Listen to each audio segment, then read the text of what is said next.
Olá, pessoal, sejam todos muito bem-vindos à nossa terceira aula de Antropologia Bíblica. Só a título de informação, nós consideramos na nossa primeira aula algumas pressuposições falsas sobre a natureza humana. Fizemos aqui algumas considerações mostrando que toda antropologia secular ela é fundamentada numa cosmovisão ímpia.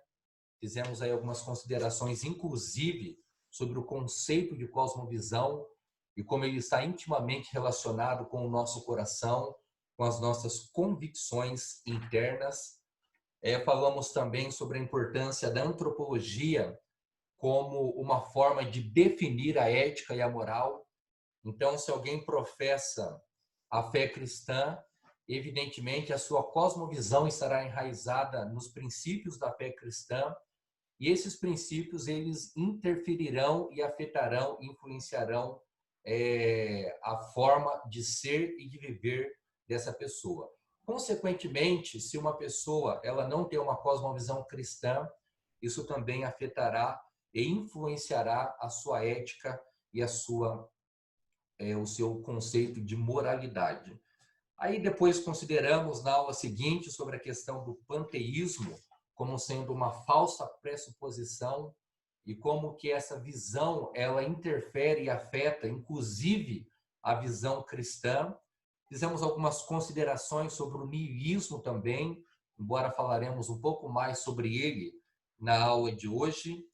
E assim, nós então, nesse primeiro momento, fizemos uma introdução sobre essas visões e pressuposições. Na aula de hoje, a gente vai considerar ou continuar considerando outras falsas pressuposições a respeito da natureza humana. Então, que Deus assim nos abençoe, que Ele nos dê clareza e que Ele nos dê sabedoria para que possamos desenvolver esse módulo da melhor maneira possível. Muito bem.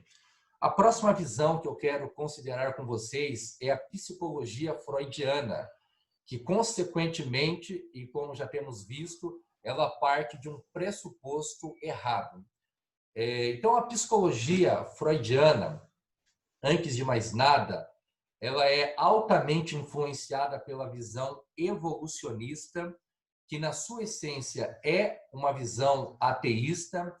E a base das observações da psique humana por parte de Freud, elas têm, então, esse fundamento da visão, da teoria da evolução. Então, evidentemente, como a gente tem considerado, se Freud parte do princípio de que o ser humano não é fruto de uma criação divina, mas ele é fruto de um processo evolutivo, então, consequentemente, todas as conclusões que ele terá nos seus estudos vão ser conclusões equivocadas e trazendo, inclusive, bastante consequência negativa por aqueles que são adeptos da sua psicologia ou das suas teorias.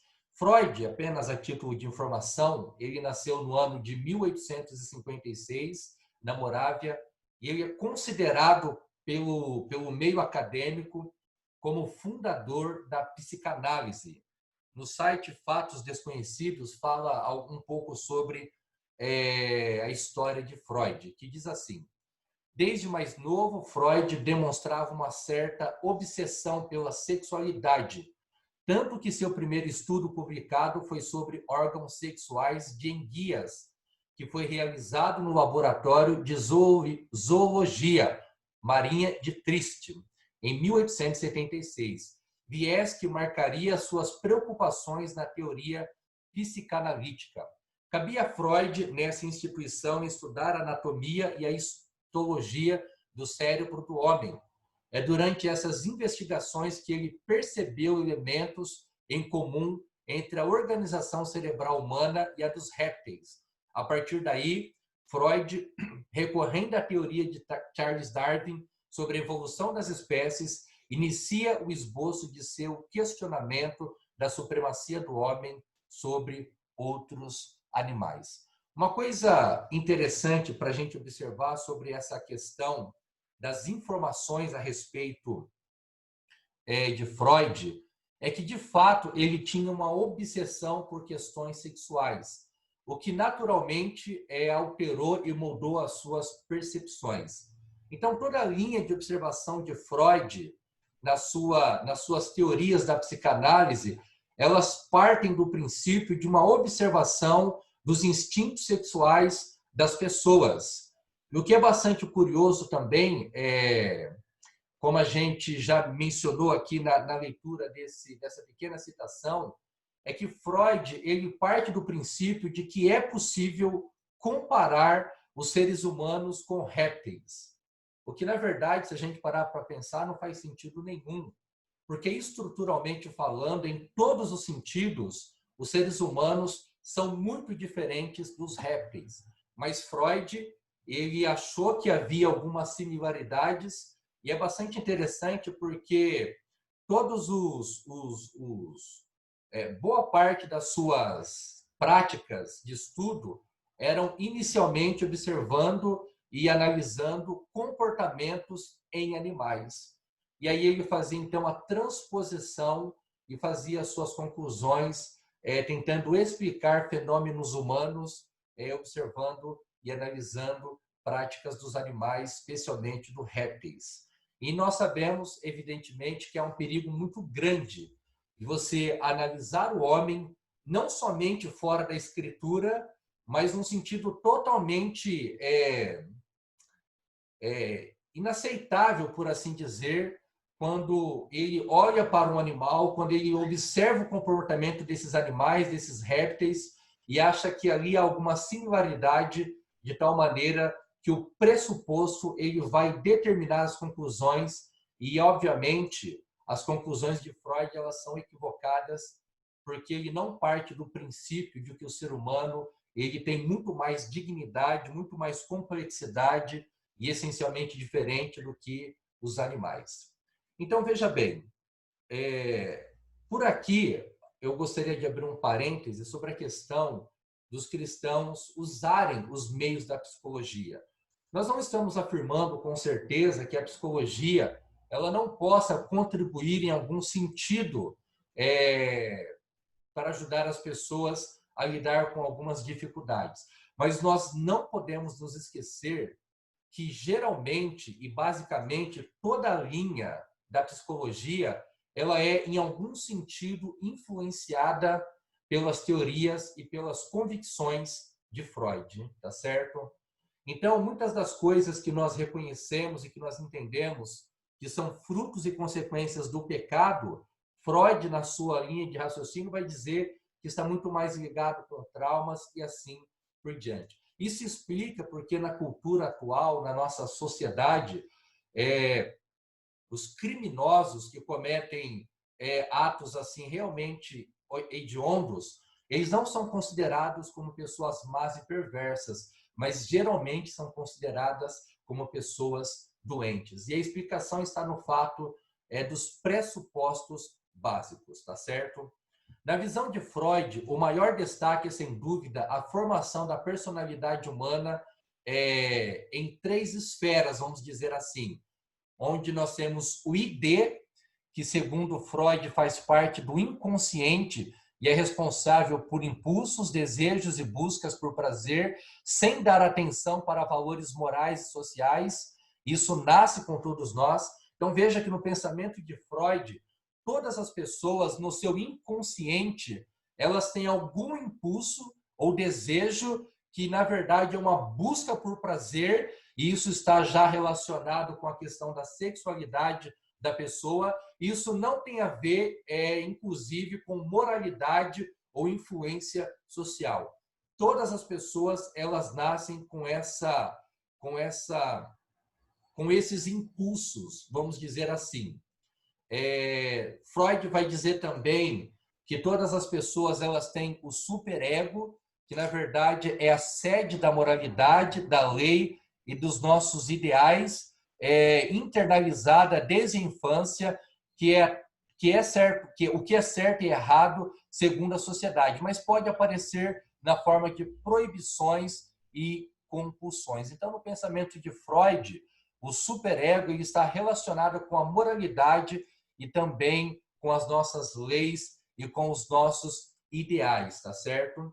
Depois ele vai falar sobre o ego, que é uma esfera um pouco mais profunda, que está relacionada ou que sempre que em contato com a realidade externa se desenvolve entre a infância e a adolescência, avalia se os desejos e os impulsos do ID podem ou não ser satisfeitos. E, finalmente, no pensamento de Freud, nós temos o inconsciente, que parte da psique humana, é de difícil acesso, que abriga os traumas, as memórias esquecidas, sentimentos reprimidos do passado. Então, eu quero que você perceba que no pensamento de Freud, a natureza humana ela era comparada a um iceberg.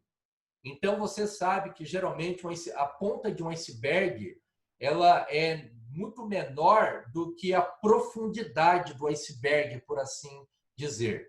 Então, a parte da consciência, que é a parte onde nós temos acesso com mais facilidade, onde não é necessário fazer esforço para nos lembrar ou criar o pensamento, é de fato a ponta do iceberg, a parte visível das pessoas.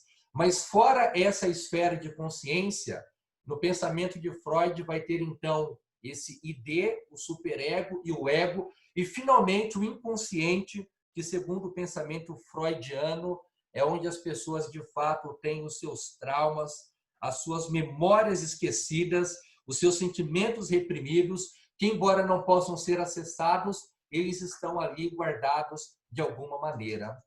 E o que é mais curioso é que no pensamento de Freud, a psicanálise ela pode desvendar esses segredos mais profundos da estrutura humana, trazendo-os à superfície esses segredos e lidando com cada um deles. Aí eu volto a usar o exemplo dos criminosos ou das pessoas que têm compulsão por práticas sexuais pervertidas, por exemplo. Então, num certo sentido, essas questões elas podem ser tratadas através de práticas da psicanálise, que vai trazendo essas memórias que estão muito bem guardadas no inconsciente e, de uma certa maneira, tentando lidar com elas. Isso explica também porque a terapia é uma prática muito comum na nossa cultura e na nossa sociedade, porque é um método que é usado para lidar com esses traumas e com esses sofrimentos. Só para você ver como que uma cosmovisão ou como que uma visão que parte de princípios contrários à visão cristã, elas chegarão a conclusões totalmente opostas ao que nós entendemos ser a verdade revelada no Evangelho. Então, a Escritura, por assim dizer, ela apresenta outra realidade completamente diferente. O homem, ele não é um ser tripartido em id, ego e superego, ou ainda ele não é tripartido, como argumentam alguns teólogos, tendo corpo, alma e espírito. Na verdade, as escrituras elas apresentam o homem como um ser material e espiritual, mas que essas duas esferas, na verdade, elas formam uma mesma natureza. Tanto é que quando a Bíblia fala da ressurreição, ela não fala só da ressurreição da alma, ela fala da ressurreição do corpo e da alma. A Bíblia não fala de um novo céu e uma nova terra numa esfera espiritual apenas, mas haverá uma esfera material. E a estrutura humana, por assim dizer, ela é formada então pela parte material e pela parte espiritual, mas essas duas partes, na verdade, elas formam uma única natureza, sendo que o ser humano ele é um ser integral formado pela parte material e pela parte espiritual. A Bíblia, por exemplo, ela constantemente se refere ao interior, ou a essa parte imaterializada do homem, como coração. Então, aqui nós temos alguns exemplos. Na Bíblia tem, só no Antigo Testamento, aproximadamente 750 vezes é usado no Antigo Testamento os termos pensamento, vontade e emoção são usadas, são referidas pela palavra coração. A gente não vai ler todos, mas aqui nesse quadro abaixo Você vai ver, por exemplo, a imaginação humana, no texto de Gênesis 6:5, sendo usada ou sendo referida através da palavra coração. Então, a palavra sinceridade, por exemplo, no texto de Gênesis 26, também sendo usada ou referida através da palavra coração. E assim por diante. Então, resumindo essa parte, é só para a gente entender que a Bíblia usa esses termos de maneira intercambiável, mostrando aí a questão da unidade do ser humano e como que a Bíblia olha e descreve o ser humano, na verdade, como um ser de uma única natureza, embora seja formada pela parte material e pela parte espiritual. Se a gente pegar, por exemplo, o texto de Hebreus 4:12, a gente vai considerar isso.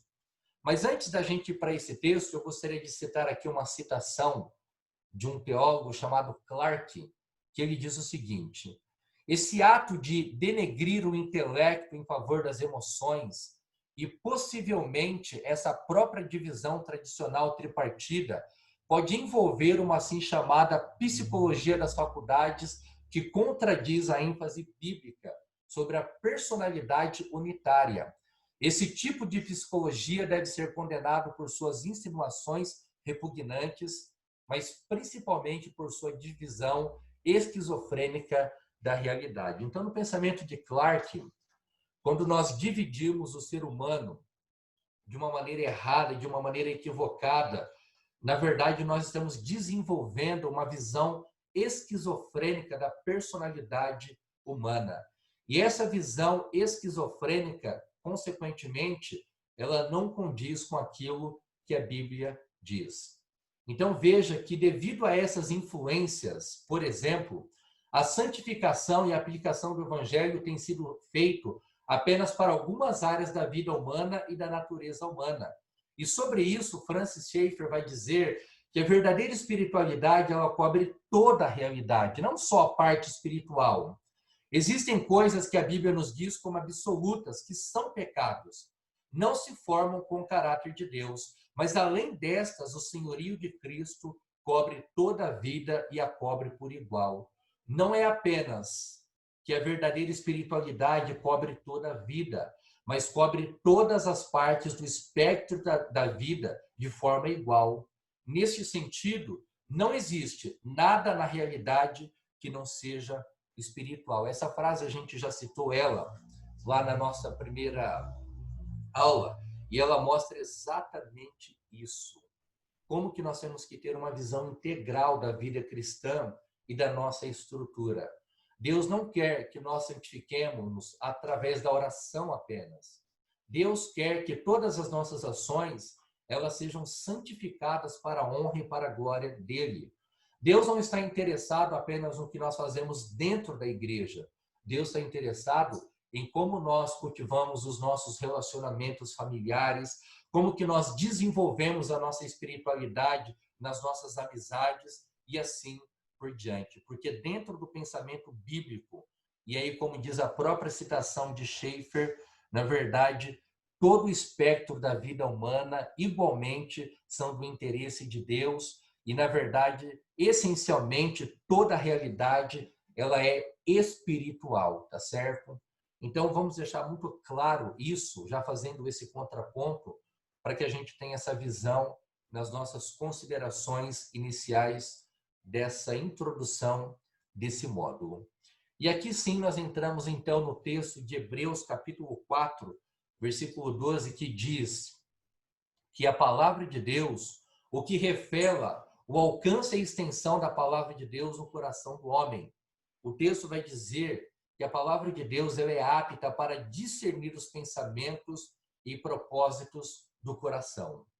Enquanto a psicologia ela apenas observa o comportamento e, no máximo, ela faz algumas considerações científicas a respeito do nosso cérebro, a palavra de Deus ela desvenda os nossos pensamentos e propósitos do coração.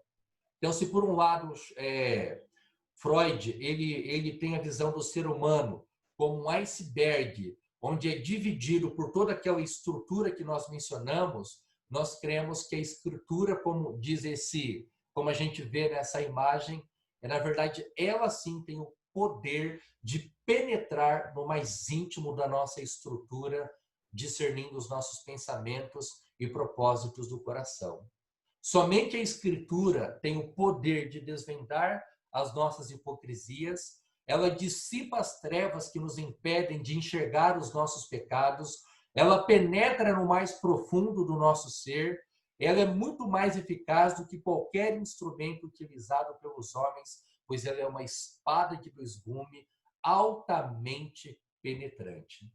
Portanto, irmãos, ao ter as Escrituras Sagradas, nós temos tudo o que nós precisamos para lidar com as nossas questões internas da existência humana.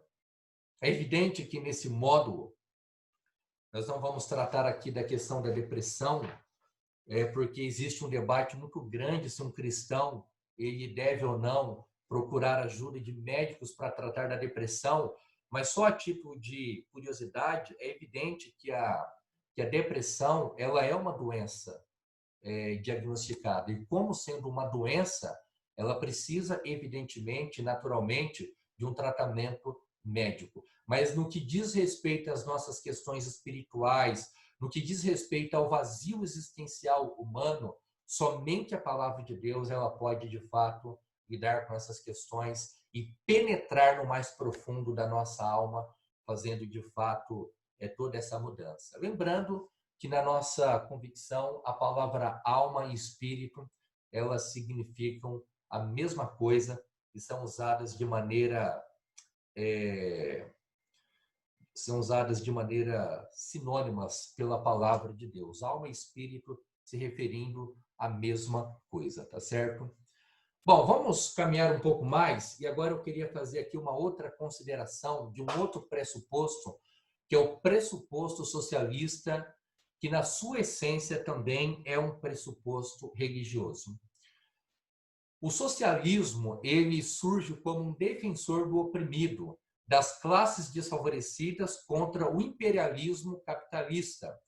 O socialismo, para os seus defensores, ele representa a libertação da economia nacional da opressão imperialista e, ao mesmo tempo que se busca eliminar os fundamentos básicos do sistema capitalista, a propriedade privada dos meios da produção visando ao lucro. Então, veja que, basicamente, o socialismo, como cosmovisão e como a gente vai ver mais à frente, como uma convicção religiosa, ele se propõe a enfrentar o capitalismo, porque dentro desse pensamento é o capitalismo que cria as desigualdades entre as pessoas, fazendo com que algumas pessoas sejam muito ricas e outras sejam muito pobres. O ideal do socialismo é, portanto, criar uma classe onde todas as pessoas possam desfrutar e usufruir igualmente dos mesmos benefícios. Evidentemente, essa é uma utopia, como todos nós sabemos. Certamente, em todos os lugares do mundo onde tentou-se fazer isso, na verdade, criou a pobreza e a miséria para todas as pessoas, porque a única coisa que o socialismo pode produzir como cosmovisão praticada é a pobreza generalizada, como a gente vê, por exemplo, na Venezuela, em Cuba e outros países. Mas voltando aqui para a nossa exposição, dessa maneira, uma nova organização social é implantada, que é chamada de sociedade socialista, tendo como fundamento a propriedade coletiva dos meios de produção, o que permite garantir trabalho, educação e assistência médica gratuitas para todos, mediante planificação econômica. Veja que no pensamento socialista, o ideal é que todas as pessoas tenham trabalho, que todas as pessoas tenham educação, que todas as pessoas tenham assistência médica, tudo gratuitamente oferecido pelo Estado e tudo isso feito de maneira igualitária. No caso das convicções, dessa convicção socialista, quem controlaria ou quem controla as propriedades ou de quem são essas propriedades, na verdade, é o Estado. E o Estado, então, ele é gerenciado pela visão comunista, onde tudo é comum a todos. Ele vai dominar sobre tudo e todos e determinar o que é justo na distribuição de renda e classes. É até surpreendente como que alguns cristãos podem supor que é possível o Estado, como se fosse um Deus, tendo o poder de um Deus, poder definir e determinar o que é certo, o que é errado, o que cada um vai comer, como cada um vai desfrutar. Na verdade, é uma utopia, porque aparentemente a ideia é boa, mas na prática ela é totalmente impossível de ser realizada. Ou ela pode ser realizada, mas produzindo pobreza e fome para todos. Nunca fartura e todas essas coisas boas, como a gente viu aqui nesse tópico anterior, tá certo? Então, o socialismo, ele é um sistema, na verdade, que é um sistema filosófico, na verdade, que precede a implantação do comunismo. O socialismo é a visão filosófica e o comunismo é quando essa visão filosófica é aplicada e implantada na prática. Essa ideologia, que é uma etapa para se chegar ao comunismo, porque sem ele não existe a possibilidade de implantação do comunismo e a dominação do Estado. Então, só reafirmando o que a gente já disse aqui, mostrando que o socialismo é a parte do conceito filosófico e o comunismo é a implantação e a dominação do Estado propriamente dita. O comunismo é a prática do socialismo, que domina o Estado e implanta sua forma de enxergar a realidade. O Estado é o redentor da sociedade. É uma forma de governar com autoritarismo. Então, pensa bem, que sociedade que poderia dar certo dando todo o poder ao Estado? E, naturalmente, evidentemente, esse Estado ele vai ser gerenciado e dominado por uma pessoa, que, no caso, é a figura de um ditador. Então, na prática, é uma visão muito perigosa que eleva o Estado à posição de Deus e, naturalmente, isso não pode trazer nenhum resultado positivo, tá certo? O comunismo, segundo Karl Marx, né, que é o grande idealizador, ele é implantado através da guerra, da revolução, como foi feito na antiga União Soviética, como foi feito em Cuba e na Coreia do Norte. O comunismo é um governo totalitário, onde o Estado domina todas as áreas da vida do cidadão, principalmente na questão religiosa. Nos estados, os países dominados pelo comunismo, não há espaço para a religião, e muito menos para o Deus bíblico, porque, na verdade, quem domina é o Estado, e como o Estado ocupa o lugar de Deus, por assim dizer, não há espaço para professar a fé religiosa. O Estado, ele retira do cidadão praticamente toda a liberdade individual e toda a economia governada por esse sistema. O pastor Franklin Ferreira, ele define da seguinte maneira: o Estado ou partido adquire uma dimensão transcendente, agindo para estender seu domínio ideológico sobre todas as esferas da sociedade. E uma vez que o Estado domina um país, uma vez que o comunismo é implantado, por assim dizer, dificilmente o regime ele pode ser desfeito ou enfrentado, porque aí no caso o Estado ele tem todo o domínio das forças do exército, toda a força, todo o domínio da parte econômica, embora geralmente é marcado por muita pobreza, e uma vez que ele é implantado com sucesso, a única coisa que se espera de uma sociedade assim é a pobreza e a miséria, sempre em escalas maiores. E é claro, para o alto escalão do governo, do Estado, fartura, e para a população pobreza e miséria. Nesse sentido, é a divinização do Estado e o combate ao senhorio de Cristo. Nenhum político, nenhuma ideologia política, nenhuma forma de governo deve ser divinizado pelo cristão, porque, em última análise, nós cremos que o senhorio é de Cristo e todas as estruturas da política elas devem ser governadas e direcionadas pelos princípios cristãos, como ensinou muito bem o Abraham Kuyper em seu livro O Calvinismo. É uma leitura que eu recomendo e certamente vai trazer muitos benefícios para aqueles que o lerem. E a última parte da nossa aula, eu quero apresentar aqui mais um pressuposto falso que é usado como fonte de convicção moral do coração. E esse falso pressuposto é o niilismo. Nós já fizemos algumas considerações sobre ele na aula anterior, falando que o niilismo, falando sobre a origem da palavra, né, que vem de vazio, de nada. E essa linha de pensamento, que essencialmente é fundamentada no ateísmo moderno, ela que influencia o ateísmo moderno, melhor dizendo, ela foi desenvolvida por Nietzsche, que defende que a ausência de valores morais absolutos, da própria vida. Então, segundo Nietzsche, a vida, por assim dizer, ela não tem um propósito, ela não tem uma razão, ela não tem uma conexão com elementos transcendentais, vamos dizer assim. E por ela não ter um propósito espiritual, por ela não ter uma razão de ser, então, consequentemente, há uma ausência de valores morais e absolutos. E a própria vida, ela é governada pelos próprios instintos humanos.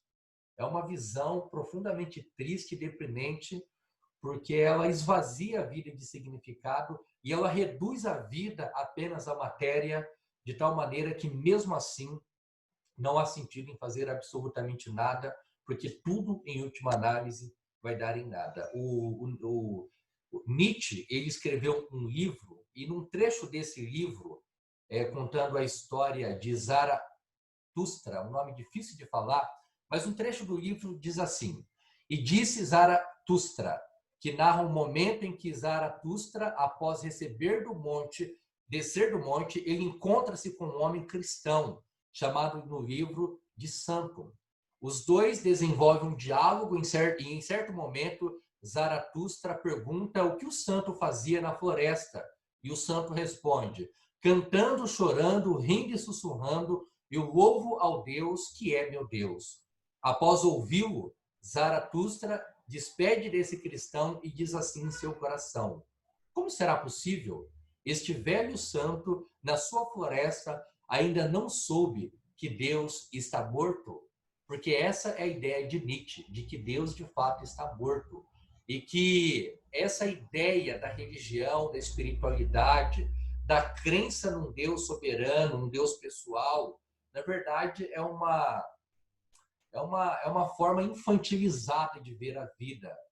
O grande ponto alto da vida, na verdade, é libertar as pessoas da ideia da existência de Deus. Não duvidem disso. Nós vivemos um mundo que é altamente influenciado pelo niilismo.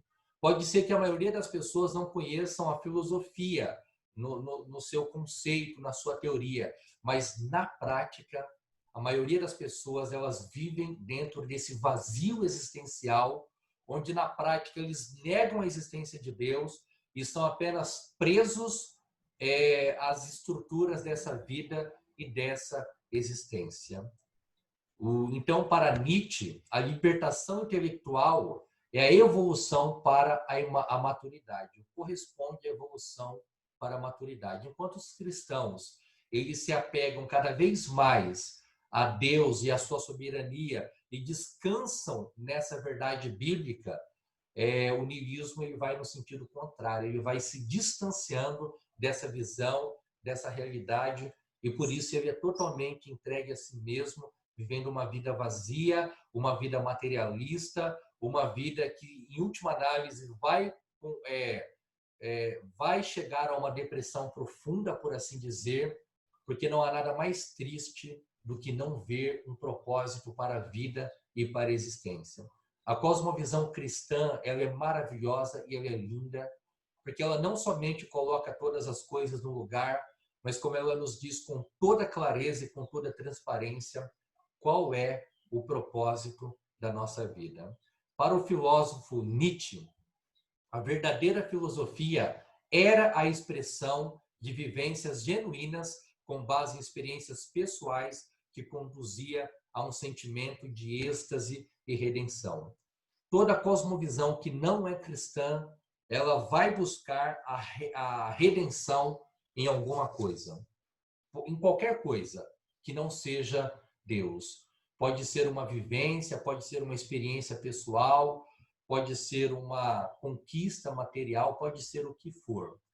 E, na verdade, o que nós entendemos é que a busca pela felicidade plena, pela redenção de fato e de verdade, ela só pode ser encontrada em Deus. Qualquer pensamento que esteja fora de Deus ou que não reconheça Deus como centro de todas as coisas, de fato, ela nos conduzirá a pressupostos e a visões erradas. Então, antropologicamente falando, a gente precisa ver o ser humano como ele é, dentro da dignidade em que ele foi criado, dentro do propósito que Deus estabeleceu, dentro de uma visão que nos explique e nos ensine o conceito bíblico de ser criado à imagem e semelhança de Deus, tá certo? Bom, por hoje, ou por essa aula, nós vamos parar por aqui. Na próxima aula, nós vamos continuar falando sobre a importância de discernir a diferença entre o Homo religios e o não sapiens, mostrando aí o ser humano como essencialmente um ser religioso e não como um Homo sapiens, como defende a teoria da evolução. E assim nós vamos caminhando devagarzinho, fazendo considerações, pontuando, e assim a gente vai amadurecendo essas ideias, desenvolvendo esses conceitos e assimilando de maneira que a gente possa, de fato, construir uma antropologia bíblica que, de fato, nos distancie, nos proteja de qualquer visão que não esteja centrada nas Escrituras Sagradas. Que Deus abençoe você. Agradeço por aqueles que nos acompanharam até aqui e a gente se vê na próxima aula. Até mais.